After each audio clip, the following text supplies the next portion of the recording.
Hello guys, welcome to Theo Drive, learning one truth at a time. Today I have my sister on the drive. Hello everybody and hi Sam. Yeah, hi Ruth. జనరల్గా మనము gravity గురించి ఆలోచన చేస్తున్నప్పుడు normal people science background లేని వాళ్ళకి పూర్తిగా gravity గురించి అర్థమవుతుంది అంటారు. No, not everybody is a science person. So అందరికి అన్ని విషయాలు అర్థం అవ్వకపోవచ్చు. Yeah. But just because we don't understand మనం గ్రావిటీ లేదు అని అన్నాం కదా. No. పైన చూస్తే ఖచ్చితంగా కింద పడతాం.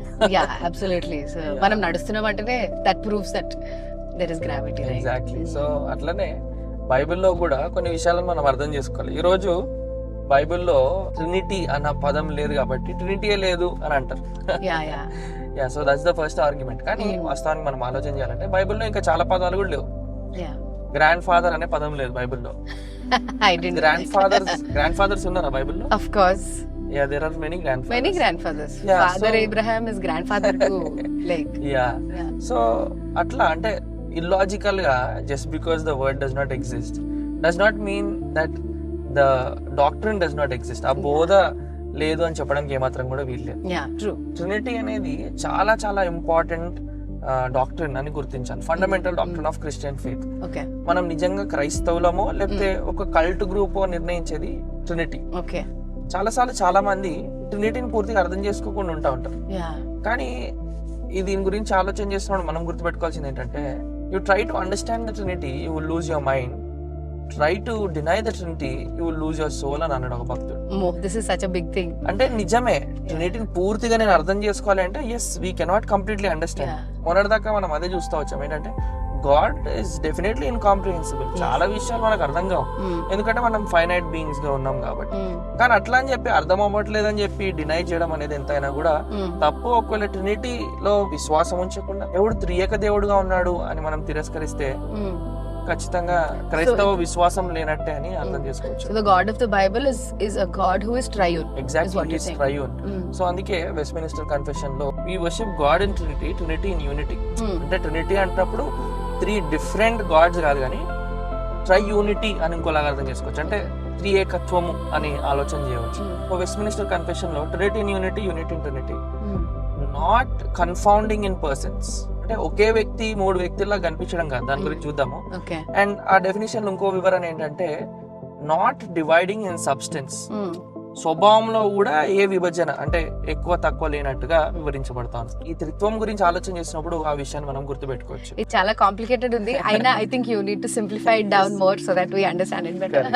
యా సామ్, ఒకవేళ what if there is no trinity, trinity లేకపోతే ఏమైతది? What if there is no trinity అంటే what if God is not triune అని ఆలోచన చేసినప్పుడు గాడ్ ఇస్ లవ్ అని అంటాం.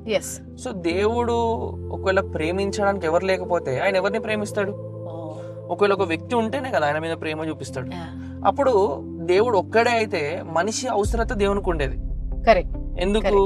ఆయన ప్రేమించాలంటే మనిషి కావాలి కదా, ఆయన అట్రిబ్యూట్స్ కనపరచాలంటే మనిషి కావాలి. So God would be selfish, స్వార్థాని కోసం మనిషిని సృష్టించినట్టు.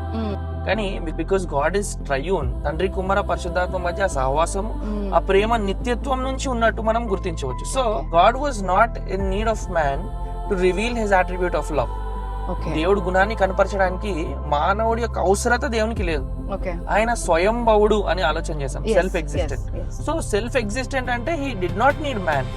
సో ఆయన స్వయంభవుడు అంటున్నప్పుడు ఆయనకు మానవుని యొక్క అవసరత లేకపోయినా ఆయన ప్రేమ చేత మానవుని సృష్టించినట్టు. సో అట్లనే హీ వుడ్ బి లోన్లీ. దేవుడు ఒక్కడే ఒంటరివాడు ఉండేవాడు, ఎవరు లేకుండా కదా. అంటే he would need somebody to have fellowship. కానీ దేవుడు స్వయంభవుడు కనుక he had no need of a creation, so he is triune. అంత మాత్రమే కాదు, he would not be able to communicate with anybody. ఆయన ఎవరితో కూడా కమ్యూనికేట్ చేయడానికి కూడా ఎవరు లేరు, పర్సన్ ఆపోజిట్ ఎవరు లేరు కదా, ఆయన ఒక్కడిగా ఉండేవాడు. బట్ ట్రినిటీలో the Father, Son and the Holy Spirit are in communion from eternity, నిత్యత్వం నుంచి ఉన్నట్టు గుర్తించాలి రూట్. అట్లా అంటున్నప్పుడు అసలు సృష్టి గురించి మాట్లాడడానికి ఇప్పుడు బైబిల్లో చూస్తే let us make man in our image. Let us అంటే ఒక డిస్కషన్, అక్కడ మాట్లాడుతున్నట్టు చూస్తాం. సో సృష్టి ఉండకపోయేది కాదు. రక్షణ అంటే రక్షణలో తండ్రి ప్రణాళిక, కుమారుని యొక్క బలియాగం, పరిశుద్ధాత్మ దేవుడు మనల్ని తిరిగి జన్మింపజేయడం, ఇవన్నీ కూడా ఉండేవి కాదు. అంత మాత్రమే కాదు, పరిశుద్ధపరచబడ్డం కూడా త్రియేక దేవుని యొక్క కార్యం కనుక ఇదేమీ కూడా ఉండేది కాదు. కనుక ఖచ్చితంగా దేవుడు త్రియేక దేవుడు అంటున్నప్పుడు ఇదేదో ఇల్లాజికల్ అండ్ అన్నెసెసరీ అన్బిబ్లికల్ కాదు కానీ this is very much scriptural. And మనము ఈ విషయంలో ఖచ్చితమైన నమ్మకం కలిగి ఏం నమ్ముతున్నామో తెలుసుకుని ఉండాలి. మనం ఎక్కడ దాకా గ్రహించగలుగుతామో అక్కడ దాకా కొంచెం స్పష్టంగా అర్థం చేసుకుని ఉండాలి రూల్. ఓకే సామ్, ఇప్పుడు దాకా ఒక జస్ట్ ఒక నువ్వు ఒక అవుట్లైన్ లాగా ఇచ్చినావు, కానీ ఇప్పుడు ఈ రోజుల్లో ఒక్కొక్కరు ఒక్కొక్క టైప్ ఆఫ్ టీచింగ్ చేస్తున్నప్పుడు హౌ డు వి డిస్టింగ్విష్ ఏది కరెక్ట్ అనేది? First I give you 3 wrong views.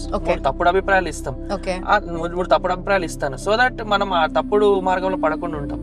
అదేంటి అని ఆలోచన చేస్తే ఫస్ట్ ఇస్ యూనిటేరియనిజం. దీన్ని ఇంకొకలాగా చెప్పాలంటే ఏకదేవుని పద్ధతి అంటాం. అంటే దీని ఏంటంటే ఓన్లీ వన్ గాడ్. మిగతా యేసు ప్రభు సృష్టించబడిన వాడు పరిశుద్ధాత్మ దేవుడు కేవలం ఒక శక్తి లాగా ఉన్నాడు. కేవలం ఇందులో యెహోవా సాక్షులు గాని లేక ఈ మిగతా గుంపులన్నీ కూడా ఒకటే దేవుడు, దేవుడిలో ఎటువంటి ప్లూరాలిటీ లేదు, సో దేవుడు అంటే ఆయన ఒక్కడే అని వాదించే గుంపు. ఒకటే entity, 3 persons are not God అని చెప్పే గుంపుని యూనిటేరియనిజం అంటారు. So Bible does not teach this because the Bible presents Jesus as God, the Holy Spirit as God and the Father as God. అయితే మిస్ఇంటర్ప్రిట్ చేసి కాంటెక్స్ట్ బయట తీస్తే ఇది prove చేయడానికి ప్రయత్నిస్తూ ఉంటారు. సో యూనిటేరియనిజం అనేది it's not what the Bible teachers. So second modalism అంటాం, నేను సబేలియనిజం అని కూడా అంటాం. మోడలిజం అంటే ఏంటంటే చాలా సార్లు ఇదే ఇక్కడ మనం క్రైస్తవులంగా తెలుగు క్రైస్తవులం కూడా తప్పుడు అడిగేస్తాం. ఏంటంటే ఒకే దేవుడు 3 రూపాలు తీసుకున్నాడు అనుకుంటాం. దీన్ని రీతులు లేక పాత్రలు అని కూడా వెళ్ళొచ్చు. అంటే తండ్రే కుమారుడు అయ్యాడు, కుమారుడే పరిశుద్ధాత్మ దేవుడు అయ్యాడు. చాలా సార్లు వినింటాం మనం చిన్నప్పుడు అట్లనే అనుకుంటుండే, but that's not true. The Father exists from eternity, the Son exists from eternity, the Spirit of God exists from eternity. So సృష్టిలో తండ్రి యొక్క పాత్ర, కుమారుని యొక్క పాత్ర, పరిశుద్ధాత్మ దేవుని పాత్ర చూస్తాం. సో అంటే ఇట్లా డివైడ్ అవ్వడానికి ఈ రోజు ఇట్లా కూడా చెప్తారు ఏంటంటే పాత నిబంధనలో నూతన నిబంధనలో యేసు ప్రభు పనిచేస్తాడు, పరిశుద్ధాత్మ దేవుడు పనిచేస్తాడు. ఇదంతా కూడా తప్పుడు అభిప్రాయాలు. అంటే స్క్రిప్చర్ యూనిటీ అనేది దీన్ని మెన్షన్ చేయం, దాన్ని మోడలిజం అంటాం. సో దీనిలో కన్సైజ్ గా వీటన్నిటి గురించి ప్రాపర్ వివరణ ఇవ్వలేము. If you want more details definitely reach out to us. So third ఇంకొక రాంగ్ కాన్సెప్ట్ ఆఫ్ ట్రినిటీ ఏంటి అంటే ట్రైథియిజం. ట్రైథియిజం అంటే ముగ్గురు దేవుళ్ళు, అంటే 3 different గాడ్స్. మరి ఇవన్నీ తప్పు అయితే అసలు ట్రినిటీ ఏంటి అనే డౌట్ మనకు వస్తుంది. సో ట్రినిటీని ఈజీగా అర్థం చేసుకోవాలంటే ఈ 3 స్టేట్మెంట్స్ గుర్తుపెట్టుకోవాలి. ఫస్ట్ వన్నెస్, అంటే గాడ్ ఇస్ వన్. ఓకే, దేవుడు ఒక్కడే, అనుమానం లేకుండా దేవుడు ఒక్కడే. రెండోది గుర్తుపెట్టుకోవచ్చు threeness. God exist in 3 distinct persons. ముగ్గురు వేరు వేరు వ్యక్తులు దేవుడు అని వివరింపబడుతున్నాడు చూస్తాం. మూడోది ఏంటంటే each person is fully and equally God. త్రిత్వంలో ఉన్న తండ్రి, కుమార, పరిశుద్ధాత్ముడు ముగ్గురు ఈక్వల్, సమానులు, సరినిత్యులు. అంటే తండ్రి ఎక్కువ, కుమారుడు ఎక్కువ, అట్లా కాదు. కానీ తండ్రి ఎంత దేవుడో కుమారుడు అంతే దేవుడు, కుమారుడు ఎంత దేవుడో పరిశుద్ధాత్మ దేవుడు అంతే దేవుడు. సో దీని గురించి ర్యాండమ్ గా మనం ఆలోచన చేస్తే వన్నెస్ కి మనం ఆలోచన చేస్తే చాలా రెఫరెన్సెస్ చూస్తాం. Hear O Israel the Lord God is one. నేను తప్ప మీకు మరొక దేవుడు ఉండకూడదు. నేను యెహోవాను, నా మహిమను నేను ఎవరితో పంచుకోను. న్యూ టెస్ట్మెంట్ లో వస్తే మళ్ళీ దేవుడు ఒక్కడే, love the lord your God with all your heart అని ఈ రెఫరెన్సెస్ మనం చూస్తాం. సో బైబిల్ గ్రంథం ఎప్పుడు కూడా ముగ్గురు దేవుళ్ళని ఎప్పుడు కూడా వివరించదు. ఓకే, కానీ రెండోది త్రీనెస్ కూడా చెప్తాను. అంటే father is declared as God, తండ్రి దేవుడుగా పిలువబడ్డాడు, కుమారుడు కూడా దేవుడు అయి ఉన్నాడు. తండ్రికి కలిగి ఉన్న గుణ లక్షణాలు కుమారుడు కలిగి ఉన్నాయి, తండ్రికి కలిగిన నామాలు కుమారుడు కూడా ఉన్నాయి. తండ్రి ఏదైతే రీతిగా పనిచేస్తానో కుమారుడు అదే రీతిగా పనిచేస్తున్నాడు. అండ్ ఏ విధంగా మహిమపరచబడ్డాడు, కుమారుడు కూడా ఎగ్జాక్ట్లీ అలానే మహిమపరచబడ్డాడు. యూదులు ఆయనను సిలువ వేయడానికి ఒక కారణం ఏంటంటే ఆయన తను దేవుడుగా ప్రకటించుకున్నాడు. నీవు మానవుడు పోయింది, నిన్ను నీవు దేవునితో సమానుడుగా చేసుకుంటున్నావు అనే వారు ఆయన సిలువ వేసినారు. ఈరోజు చాలా మంది అంటారు యేసు దేవుడు ఎక్కడ అన్నారు. అసలు ఆయన వివరించిందే ఆయన దేవుడు, ఆయన అద్భుతాలు చేసిందే ఆయన దేవుడు అని నిరూపించడానికి. You see Jesus being declared as God, not only in the New Testament. పాత నిబంధనను చూస్తే యెషయాలో who will go for us, మన తరపున ఎవరు వెళ్తారు. ఆ తర్వాత కుమారుడు గురించిన ప్రస్తావన సామెతల్లో, ప్రాబ్స్ లో చూస్తాం. తర్వాత యెహోవా యొక్క సేవకుడుగా యేసుక్రీస్తు ప్రభువు పరిచయం చూస్తాం. అలా చూసుకుంటూ పోతే జెనసిస్ నుంచి రావచ్చు. Let us make man in our image, మళ్ళీ బాబెల్ గోపురాన్ని కూల్చుతున్నాం, let us go down and see. అలా చూసుకుంటూ పోతే చాలా ప్లూరాలిటీ మనం చూస్తాం. న్యూ టెస్ట్మెంట్ కి వచ్చేసరికి in the name of the Father, Son and the Holy Spirit. Names లో మనం చూసినట్టుగా నేమ్ అంటే అదొక టైటిల్ కాదు, కానీ నేమ్ అంటే స్వభావం. ఇన్ మై నేమ్ అని అంటున్నప్పుడు త్రియేక దేవుని నామం అన్నప్పుడు త్రియేక దేవుని స్వభావాన్ని గుర్తించి బాప్తిజం ఇస్తున్నాం. ఓకే. పాల్ ఇచ్చిన బ్లెస్సింగ్ లో చూసినప్పుడు కుమారుని యొక్క కృప, తండ్రి యొక్క ప్రేమ, పరిశుద్ధాత్మ దేవుని సహవాసము, యేసుక్రీస్తు ప్రభు మహాదేవుడు అని బైబిల్ గ్రంథంలో పిలువబడ్డ ప్లూరాలిటీ చాలా సార్లు మనము చూస్తా ఉంటాం. we have the references, you kindly mail us, we will send the references. So atla చాలా సార్లు వివరించబడ్డం మనం చూస్తాం. So that's not only oneness but threeness. So there's lot of scriptures say clearly the Father is God, the Son is God, the Spirit is God అని three different persons ని ఖచ్చితంగా దేవుడు అని పిలువబడుతున్నట్టు చూస్తా ఉన్నాం. Yeah, so oneness and threeness అర్థమైనప్పుడు third ఏం అర్థం అవ్వాలంటే each person in the Godhead is fully and equally God. Okay. The Father, Son and the Spirit are equally and fully God. Okay. So తండ్రి గురించి మాట్లాడుతున్నప్పుడు ఆయన ఔన్నత్యం గురించి, ఆయన ఎంత గొప్ప దేవుడో మాటి మాటికి వివరింపబడతా ఉన్నారు. కుమారుడు గురించి మాట్లాడుతున్నప్పుడు in him dwells the God head bodily, ఆయన యందు దైవత్వం నివసించెను, ఆది యందు దేవుడు వాక్యమై ఉండెను, వాక్యం దేవుని యొద్ద ఉండెను, వాక్యమే దేవుడై ఉండెను. అట్లా చెప్పుకుంటూ పోతే Christ is God. Christ is God of God. దేవుడు ఎంత దేవుడో క్రీస్తు ప్రభు వారు కూడా అంతే దేవుడు. ఆ తర్వాత పరిశుద్ధాత్మ దేవుని గురించి మాట్లాడుతున్నప్పుడు యాక్ట్స్ చాప్టర్ 5 లో చూస్తే మీరు పరిశుద్ధాత్మ దేవునికి వారు అబద్ధం ఆడితే మీరు దేవునికి అబద్ధం ఆడినారు.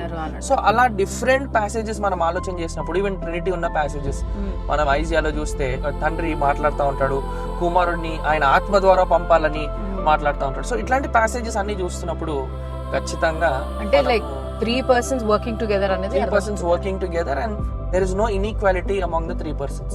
ముగ్గురు వ్యక్తుల మధ్య తండ్రే గొప్ప, కుమారుడే చిన్న, పరిశుద్ధాత్ముడు చిన్న, అట్లాంటిది ఏమీ లేదు. తండ్రి ఉన్నతమైన వాడు, కుమారుడు ఉన్నతమైన వాడు, పరిశుద్ధాత్ముడు కూడా ఉన్నతమైన వాడు అనే వివరింపబడుతున్నట్టు మనం చూస్తా ఉన్నాం. సో ఈ త్రీ థింగ్స్ గుర్తుపెట్టుకుంటే కొంచెం మనం గుర్తుపెట్టుకోవచ్చు. వన్నెస్ అంటే దేవుడు ఒక్కడే, త్రీనెస్ అంటే త్రీ డిఫరెంట్ పర్సన్స్. ఒకటే పర్సన్ కాదు, three different persons, Father, Son and the Spirit of God. And the last one each one is fully and equally God. తండ్రి దేవుడు, కుమారుడు దేవుడు, పరిశుద్ధాత్ముడు కూడా దేవుడు అని గుర్తించాలి. అయితే ఇక్కడ కుమారుడు అని చూసినప్పుడు కొన్నిసార్లు కన్ఫ్యూజ్ అవుతాం, ఏంటంటే కుమారుడు అంటే పుట్టినవాడు కదా అని. క్రియేటెడ్ బీయింగ్ అని కానీ త్రిత్వంలో అలా కాదు అర్థం చేసుకునేది. From eternity is the Son. నిత్యత్వం నుంచి ఆయన కుమారుడు ఉన్నాడు. ఆయన కుమారుడుగా అవ్వలేదు, అంటే కుమారుడుగా పుట్టిన వాణి అందు అని అంటున్నప్పుడు మోనోగెనెస్ ఈజ్ యునిక్. ఆయన లాగా ఇంకెవరు లేరు అని చెప్పబడుతుంది, కానీ ఆయన పుట్టినట్టు క్రియేట్ చేయబడినట్టు ఏమాత్రం కూడా కాదని తెలుసుకోవాలి. ఎందుకంటే నార్మల్ గా ఆలోచిస్తే తప్పకుండా అట్లా మిస్ఇంటర్ప్రిట్ చేయడానికి ఎక్కువ ఛాన్స్ ఉంది కదా. సో బట్ ఇక్కడ ఒక క్వశ్చన్ లాస్ట్ లో మనం గుర్తుపెట్టుకోవాలి, ఏంటంటే ఫంక్షనల్ ఆర్డర్ అనేది ఉంది. ఫంక్షనల్ ఆర్డర్ అంటే కుమారుడు తాను తండ్రితో సమానుడుగా ఉన్నప్పటికీ ఆయన చేసిన పని ఇన్కార్నేషన్, తను తాను తగ్గించుకొని ఆయన శరీరధారిగా వచ్చినాడు. కుమారుడు ఈ లోకంలోకి రావడం అనేది అది యాక్చువల్లీ కొంచెం ఇన్ఫీరియర్ గా అనిపిస్తుంది, కానీ అది వాలంటరీ సబ్మిషన్. ఒకరి మధ్య ఒకరున్న ఐక్యతను బట్టి కుమారుడు తను తాను విధేయత చూపిస్తున్నాడు చూస్తున్నాడు. ఎందుకంటే కుమారుడు ఏదో చిన్నని కాదు, కానీ సమానుడుగా ఉండి ఆయన పాత్రను ఆయన పోషించినట్టు చూస్తాను. అదే రీతిగా పరిశుద్ధాత్మ దేవుడు ఎప్పుడు కూడా యేసుక్రీస్తు ప్రభువునే ఉన్నతంగా హెచ్చిస్తా ఉంటాడు, ఆయనను మాత్రం మహింపరుస్తూ ఉంటాడు. ఎందుకు అంటే యేసుక్రీస్తు ప్రభు పరిశుద్ధాత్మ దేవుడు కంటే గొప్ప అని కాదు, but that's his role of the Holy Spirit to lift up and point to Jesus Christ. So one essence లో there's equality. నిత్యత్వం నుంచి అదే రీతిగా ఉన్నట్టు గుర్తించాలి. There is no different beginning for each one. But there is functional order. అంటే ఖచ్చితంగా తండ్రి ప్రణాళిక వేస్తే కుమారుడు ఆ ప్రణాళిక నెరవేర్చి పరిశుద్ధాత్మ దేవుడు ఆ రక్షణ కార్యాన్ని మన హృదయంలో జరిగిస్తా ఉన్నాడు. But we need to understand, yes God exist in three persons. ఆయన ఒకే దేవుడు అయి ఉన్నాడు అని మనము గుర్తించాల్సిన అవసరం ఉంది. దీనికి ఎన్ని ఉదాహరణలు చెప్పినా we might miss the point. అయితే ఒక్కటి మనం గుర్తుపెట్టుకోవచ్చు, మనం మానవత్వము అని అన్నప్పుడు ఒకటే మానవత్వం ఉందండి, కానీ మానవులు ఎంతమంది? చాలా మంది. సో అంటే this is not a perfect example, but one example which can make sense. So అట్లా ఆలోచన చేస్తున్నప్పుడు దేవుడు ఎంతమంది దేవుళ్ళు అనేది కాదు, దేవుడు ఒక్కడే, కానీ వ్యక్తులు, ముగ్గురు వ్యక్తులు దేవుడుగా గుర్తించబడ్డారు. So one in essence, three in person. ఒకే స్వభావము, ముగ్గురు వ్యక్తులు. రిపీటెడ్ ఆఫ్టర్ మీరు. కో ఈక్వల్, సరి సమానులు, కో ఇటర్నల్, సరి నిత్యులు, ఓకే, అండ్ కాన్సబ్స్టాన్షియల్, ఒకే స్వభావం కలిగిన వారు. That's wonderful. సో ఆ ఉన్నతమైన త్రియేక దేవుడిని మనం ఆరాధిద్దాము. ఆయనని సంపూర్ణంగా గ్రహించలేం, ఆయన వివరించినట్టు ఆయన తెలుసుకొని అదే నమ్మకాన్ని మీద మన విశ్వాసాన్ని ఆధారం చేసుకొని ఆదిమ సంఘం నడిచిన మార్గంలో వాక్యం వివరిస్తున్న మార్గంలో మనం కూడా నడవాలి. అండ్ ఎక్కడ కూడా తప్పుడు అభిప్రాయం కలిగి పూర్తిగా గ్రహించలేము, కానీ ఈ సత్యం మీద మాత్రము నిలిచి ఉండాలి. అండ్ త్రియేక దేవుణ్ణి తెలుసుకుంటాం మనం వాక్యాన్ని చదివినప్పుడు ఇంకా స్పష్టంగా అర్థమవుతా ఉన్నది. ఇలా ఆలోచన చేసినప్పుడు చాలా things point to trinity, like the Aaronic blessing, అక్కడ ఆరోనిక్ బ్లెస్సింగ్ లో ట్రినిటీకి పాయింట్ చేయబడినట్టు, the festivals that point to trinity, ఆ తర్వాత the praise of the angels, holy holy holy అనే ఇవన్నీ విషయాలు కూడా ది పాయింట్ టు ట్రినిటీ. ఇంకా I will post the shield of faith on the screen after this. So అది చూస్తే కూడా మీకు కొంచెం అర్థమవుతుంది. సో ఫైనల్ కన్క్లూషన్ లో 4 థింగ్స్ గుర్తుపెట్టుకోవచ్చు. ఏంటంటే వన్నెస్, త్రీనెస్, తర్వాత you should understand functional order, ఎవరి పాత్ర వారికి ఉంది, తర్వాత ఇటర్నాలిటీ, నిత్యుడు అని గుర్తుపెట్టుకోవచ్చు.